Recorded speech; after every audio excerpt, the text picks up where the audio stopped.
በአውሮፓ ቻምፒየንስ ሊግ የፍጻሜ ጨዋታ ቡዳፔስት ላይ የሚጫወተው አንደኛው ቡድን ተለይቶ ታውቋል።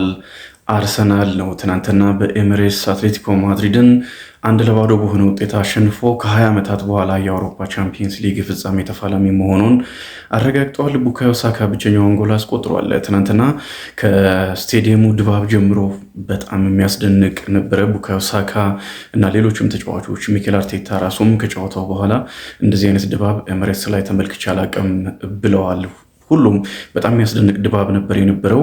ሌሎች ስፔን ላይ፣ ፈረንሳይ ላይ የምንመለከተውን አይነት ተጫዋቾች ወደ ስቴዲየም ከመግባታቸው አስቀድሞ ስቴዲየሙ ዙሪያ ላይ ደጋፊዎች ተሰብስበው የክለቡ ተጫዋቾች ባስ ሲመጣ በሚጠብቁበት መንገድ ነው አርሰናልም ተጫዋቾችን ደጋፊዎች ትናንት የተቀበሉት። በጣም የሚያስደንቅ ድባብ ነበር የነበረው። ከስቴዲየሙ ውጭ ራሱ የዋንጫ አይነት ስሜት ነበረ። አንድ ቡድን አሸንፎ ደስታውን ሲገልጽ አይነት ስሜት የነበረው ጨዋታ ነው። ምን ያህል አርሰናል አስፈላጊ እንደሆነ የሚያሳይ ነው። ከ20 ዓመታት በኋላ ነው ወደ አውሮፓ ቻምፒየንስ ሊግ ፍጻሜ ለመድረስ ሊጫወት የነበረው እና በዚህም ምክንያት እጅግ የሚያስደንቅ ድባብ ነበረ። ስቴዲየም ውስጥም በተመሳሳይ የሚገርም ቲፎ ነበረ። አርሰናልን የሚያሳይ ሁልጊዜ ከእናንተ ጋር ነን፣ በየትኛውም አይነት ሁኔታ ውስጥ ከእናንተ ጋር ነን የሚል መልእክት፣ ሁሌ አብረናችሁ ነን የሚል መልእክት ያለው ቲፎ በስቴዲየም ውስጥ ነበረ። መግቢያው ላይ እጅግ የሚያስደንቅ ድባብ ነው። የደጋፊዎቹ ድምፅ ከዚህ አስቀድሞ እንደምታውቁት በተለይ ከሚኬል አርቴታ በፊት ኤሚሬትስ ያው ቲያትር ቤት ነው የሚባለው። ተጫዋቾች እየተጫወቱ ዝም ብለው ተመልካቾች የሚያዩበት ማለት ነው።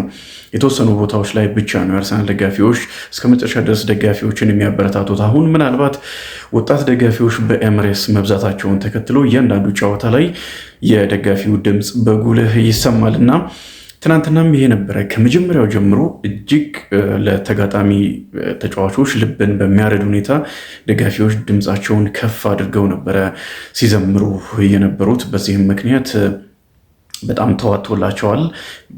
እጅግ የሚያስደንቅ ጅማሮ አድርገዋል። የመጀመሪያው አጋማሽ ላይም አርሰናል በጣም ጥሩ ነበረ። ቀስ ብሎ ነው ወደ ጨዋታ በተለይም ደግሞ ወደ አትሌቲኮ ማድሪድ ሳጥን ያመራው። አብዛኛው የኳስ ቁጥጥር የሚያደርገው በራሱ የግብ ክልልና መሀል ሜዳ አካባቢ ነበረ። በመልሶ ማጥቃት እንደውም መጀመሪያ ላይ አትሌቲኮ ማድሪዶች ጠንካራ ሙከራዎችን አድርገዋል። የመጀመሪያዎቹ ደቂቃዎች ላይ በተለይም ደግሞ ግሪዝማን ከመስመር ያሻገረውን የሲሚዮኒ ዲያጎ ሲሚዮኒ ልጅ ጁሊያኖ ሲሚዮኒ የሞከረውን ጨምሮ ማለት ነው እና ቀስ እያለ ነው አርሰናል ወደ ጨዋታ የገባው። በእርግጥ የአትሌቲኮ ማድሪድ ሙከራዎች ጠንካራ ሊባሉ የሚችሉ ናቸው፣ ግን ከጋብርኤል ሙከራ በኋላ በተደጋጋሚ ሙከራ አድርገው በመጨረሻ 40 ደቂቃ ከጠናቀቀ በኋላ ነው በዕለቱ ምርጥ ከነበሩ ተጫዋቾች መካከል አንደኛው የሆነው ቪክተር ዮኬሬሽ ከመሀል ሜዳ የተሻገረለትን ኳስ ከተከላካይ ጀርባ ሮጦ ኳሱን ተቆጣጥሮ ትሮሳር ያቀበለውን ትሮሳር አክርሮ ሲመታ ኦብላክ ተፋ፣ ቡካዮ ሳካ ጎል አስቆጥሮ ይቺ ጎል የዚህ ጨዋታ ልዩነት ሆናለች። ሁለተኛው አጋማሽን ሙሉ በሙሉ አርሰናል በጥንቃቄ እንደዚሁም ጎል ለማስቆጠርም አስደናቂ ሙከራዎችን የሚያደረግበት ነበረ። በአጠቃላይ 13 ሙከራዎችን አርሰናል አድርገዋል። ሁለቱ ኢላማቸውን የጠበቁ ሙከራዎች ናቸው። 9 ሙከራዎችን አድርገዋል አትሌቲኮ ማድሪዶች። ሁለቱ በተመሳሳይ ኢላማቸውን የጠበቁ ነበሩ። በኳስ ቁጥጥር አርሰናል የተሻለ ነበረም። የቡካዮ ሳካ ከጉዳት ከተመለሰ በኋላ እያሳየ ያለው አቋም የሚያስገርም ነው። አሁን በእነዚህ ሁለት ጨዋታዎች 2 ጎሎችን አስቆጥሮ 1 ጎል የሆነ ኳስ አመቻችቶ አቀብለዋል። በፕሪሚየር ሊጉም እንደዚሁ በጣም ወሳኝ የሆነው የፉልሃም ጨዋታ ላይ ጎል አስቆጥሮ ጎል የሆነ ኳስ ማቀበሉ ይታወሳል። ትናንትናም የማሸነፊያውን ጎል አስቆጥሯል እና ከጨዋታው በኋላ ትችት እየቀረበበት ስለነበር አርሰናል ላይም በተመሳሳይ እና የሚመጡ ትችቶችን ተቋቁሞ ማለፍ እንደሚገባ ተናግሯል። እንደሚታወቀው የአርሰናል የአካዳሚ ልጅ ነው። የሄል ኢንድ ውጤት ነው እና ለሄል ኢንድ በጣም ትልቅ ስኬት ተደርጎ የሚቆጠር ነው። የፍጻሜ ተፋላሚ ሲሆን አርሰናል የአካዳሚው ልጅ ባስቆጠረው ጎል ነው ይሄንን ማድረግ የሚችለው። ቡዳፔስት ላይ ደግሞ አሸናፊ ከሆነ ሌላ ታሪክ ይጽፋል ማለት ነው። ቡካዮ ሳካ ትናንትና በጣም አስደናቂ ነበረ። 90 ደቂቃዎችን መጫወት ስለማይችል ሁለተኛው አጋማሽ ላይ ተቀይሮ ወጥቶ ማዱዌኬ እንዲገባ ሆኗል። ትናንትና በሚኬል አርቴታ በኩል አስቀድሞ በፉልሃም የተመለከትነውን ነው ያየነው። ሉዊስ ስኬሊን በቋሚነት አሰልፎታል። በእኔ በኩል ከጨዋታው መጀመሪያ አስቀድሞ ይህንን ያደርጋል የሚል እምነት አልነበረኝም። ለዙቢሜንዲ የማረፍ እድል ለመስጠት ያደረገውን ነበር የመሰለኝ ግን ጨዋታው ቋሚ 11 ሲወጣ ሉዊስ ስኬሊ እንደሚሰለፍ ተረጋግጧል እና ይሄ አንደኛው ያልተጠበቀ ውሳኔ ይመስለኛል። ያልተጠበቀው አንደኛው ውሳኔ ነው። ግን ደግሞ ውጤታማ የሆነ ውሳኔ ነው። በጣም አስደናቂ ተጫዋች ነው ሉዊስ ስኬሊ። በመጨረሻ ሰዓት እያገኘ ያለው እድል ምናልባት ከእንግሊዝ ብሔራዊ ቡድን ጋር ወደ ዓለም ዋንጫው እንዲጓዝም ሊያደርገው ይችላል። ታክሎቹ፣ ድሪብሊንጉ፣ በተለይ ቦል ኬሪ በማድረግ በጣም አስደናቂ ተጫዋች ነው። እንደሚታወቀው ሰውነቱን በሚገባ ይጠቀማል። የተጋጣሚ ቡድን ተጫዋቾችን ሸፍኖ አንድ ኳስ እንደውም አሲስት ለማድረግም ተቃርቦ ነበረና አንደኛው የሚኬል አርቴታ ትናንትናው አስደናቂ ውሳኔ በዚህ ወሳኝ ጨዋታ ላይ ሉዊስ ስኬሊን በቋሚነት እንዲጀምር ማድረጉ ነው። ኔዞ ሜንዲ በጣም አሪፍ ተጫዋች ነው። የመጀመሪያ የውድድር ዓመቱን ነው በእንግሊዝ ፕሪሚየር ሊግ እያሳለፈ የሚገኘው።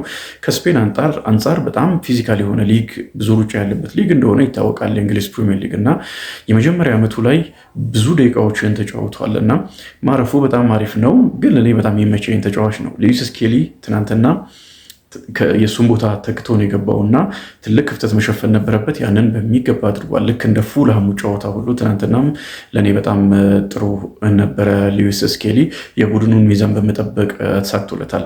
ወደፊትም በደንብ መጓዝ ስለሚችል ምናልባት የመጨረሻዎቹ ጨዋታዎች ላይ ከዙቢሜንዲ አርሰናል ያጣውን ነገር የሚያደርጋል። ይከላከላል በደንብ ግን ደግሞ ወደ ተጋጣሚ ሳጥንም ድሪብል እያደረገ መሄድ ይችላል። እንደዚሁም ደግሞ በአስደናቂ ፓሶችን መድረስ የሚችል ተጫዋች ነው እና የሉዊስ ስኬሊ የትናንትናው አቋም የሚገርም ነው። ያው እንደተለመደው ግብ ጠባቂው ዴቪድ ራያ አስደናቂ ኳስ ትናንትና መልሷል። ጎል ሳይቆጠርበት ነው የወጣው። ካደረጋቸው 13 ጨዋታዎች አርሰናል 9 ላይ ጎል አልተቆጠረበትም። ይሄ በጣም የሚያስደንቅ ነው። በጣም የሚያስደንቅ ሪከርድ ነው። 11 ጨዋታዎችን አሸንፏል። ምናልባት በዚህ ውድድር ዓመት ምንም ጨዋታ ሳይሸነፍ የአውሮፓ ቻምፒየንስ ሊግ ካሸነፉ 10 ክለቦች መካከል አንደኛው ሊሆን የሚችልበት እድል አለ። አንድ ጨዋታ ስለቀረ ማለት ነው። ግን ደግሞ ከፓሪስ ሰን ጀርማን እና ከባየር ሚኒክ አንዱ ነው የሚገጥመው። ጠንካራ ጨዋታ እንደሚሆን ይጠበቃል። በተከላካይ መስመር ጋብሪኤል እና ሳሊባ ትናንትና በጣም አስደናቂ ነበሩ። ከጨዋታው በኋላ የቀድሞ የማንቸስተር ዩናይትድ ሌጀንድ ዌይን ሩኒ፣ የአርሰናል ሌጀንድ ቴሪ ዳንኤል ኦንሪ፣ ሌሎችም የቀድሞ ተጫዋቾች በተንታኝነት እየሰሩ የሚገኙ በጣም ያደነቋቸው። የሚያስደንቅ ጥምረት ነው። ለአመታት እነዚህ ተጫዋቾች በመሀል ተከላካይነት እያሳዩ ነው የሚገኙት። የጁሊያኖ ሲሚዮኒን ያለቀ ኳስ ሊቆጠር የነበረ ዴቪድ ራያን ካለፈ በኋላ ጋብሪኤል ነው ኳስ እንዳያስቆጥር ያደረገውና በጣም ወሳኝ ስራ ሰርቷል። ሁለቱም የመስመር ተከላካዮች ትናንትና አሪፍ ነበሩ። ቤን ዋይትም አሪፍ ነበረ። ከዚህ አስቀድሞ በጣም ደካማ እንደነበረና በብዙ አርሰናል ደጋፊው ሲወቀስ እንደነበረ ስናነሳ ነበረ። ግን ትናንትና በጣም አሪፍ ነው። ብዙ ተሻሽሎ ተመልክተናል። በተለይም ደግሞ ከቡካዮ ሳካ ጋር በቀይ ማጥቃት በኩል በደንብ እንደሚግባቡ ከጉዳት በደንብ አገግሞ ጨዋታዎችን በተደጋጋሚ ማድረግ ከቻለ አስቀድሞ በቡካዮ ሳካ ኦዴጋርድ እና በቤን ዋይት በራሱ መካከል የነበረውን ያንን ትሪያንግል በቀይ መስመር ላይ ልንመለከተው እንደምንችል ያሳየ በጣም አስደናቂ ብቃት ነው ትናንትና ያሳየው። በእኔ በኩል በጣም ስንወቅሰው ስለነበረ ማለት ነው። በግራ መስመር ካላፊዮሪ ነበረ። ካላፊዮሪም ሲገባ አርሰናል ማጥቃቱ እንደሚስተካከል ምንም ጥርጥር የለውም። መከላከል ላይ ነው ጥያቄ የሚነሳበትም። ትናንትና ምስተት ሰርተዋል። አስቀድሞ ጥፋት ስለተሰራ ነው እንጂ ፍጹም ቅጣት ምት አርሰናል ላይ የሚሰጥበት እድል ከፍተኛ ነበረ። መከላከል ላይ ችግር እንዳለበት ይታወቃል። ካላፊዮሪ ግን አጠቃላይ ቡድኑን በመለወጥ ረገድ በጣም የተሻለው ተጫዋች ነው። የሚገርም ተጫዋች ነው ካላፊዮሪ። ትናንትናም ያንን የተመለከትኩት በጣም የሚያስገርም ተከላካይ ነው።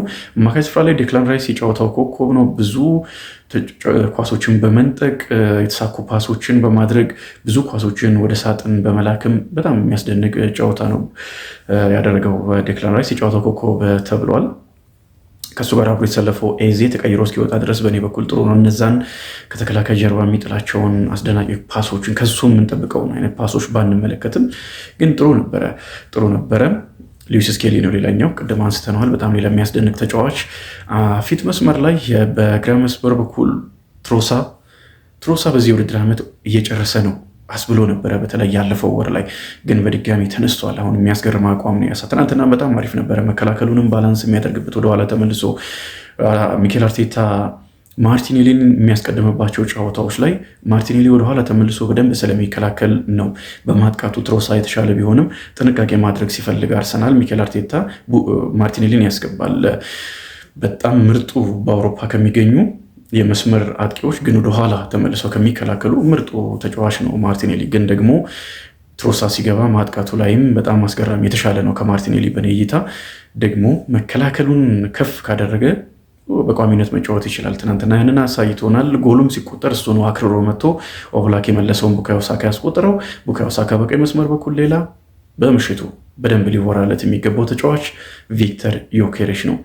በፍጹም የአትሌቲኮ ተከላካዮች የአካል ብቃቱን ትናንትና ሊቋቋሙት የሚችሉት አልነበረም። በደንብ ሰውነቱን ተጠቅሞ ረዥም ኳሶችን አርሰናል ከኋላ ሊጀምር ሲል የሚቸገርባቸው ሰዓቶች ወይም ደግሞ አትሌቲኮ ማድሪዶች ፕሬስ በሚያደርጉበት ሰዓት ዴቪድ ራያ በረዥም ነው ኳሱን ሲመታ የነበረው እና በሚገባ ተቆጣጥሮ ኳስ ሆልድ አድርጎ ከዚህ በፊት የነበረበት ችግር ይሄ ነበረ እና ከሳካ ጋር ከሌሎችም ቡድን አጋሮቹ ጋር ለመጫወት ሲሞክር ፋውል ሲሰራበትም ተመልክተናል። ወደ ጨዋታ እየገባ መሆኑን አሳይቷል። በመጀመሪያ ዓመት 21 ጎሎችን አስቆጥሯል። ይሄ ቀላል አይደለም። 21 ጎል በጣም ብዙ ነው 21 ጎል።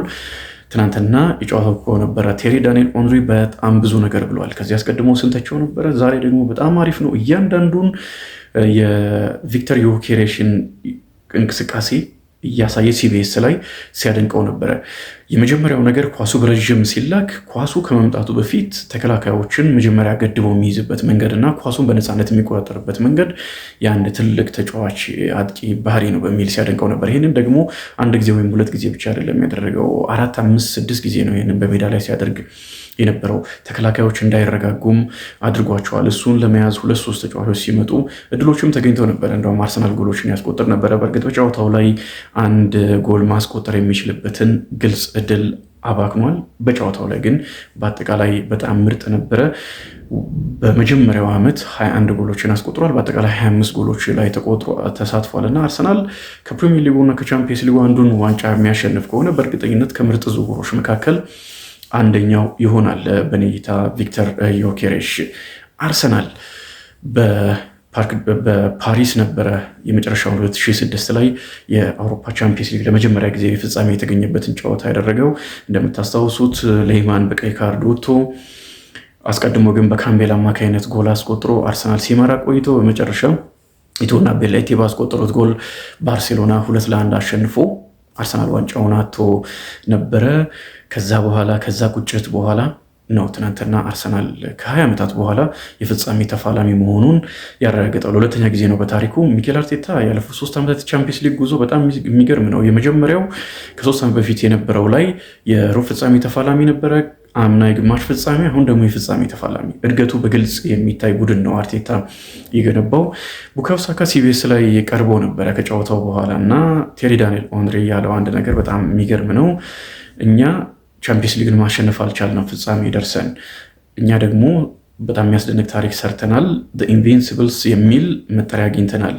እናንተም ደግሞ የማይረሱት የሚል መጠሪያ እንዲኖራችሁ ማሸነፍ ይኖርባቸዋል ብሎታል እና አርሰናል ይሄ ስብስብ የማይረሳው ትውልድ ለመሆን አቅም ያለው ይመስላል። ግን የፍጻሜው ጨዋታ ላይ ከፓሪስ ሰን ጀርማን እና ከባየር ሙኒክ አንዱ ማሸነፍ ይኖርበታል።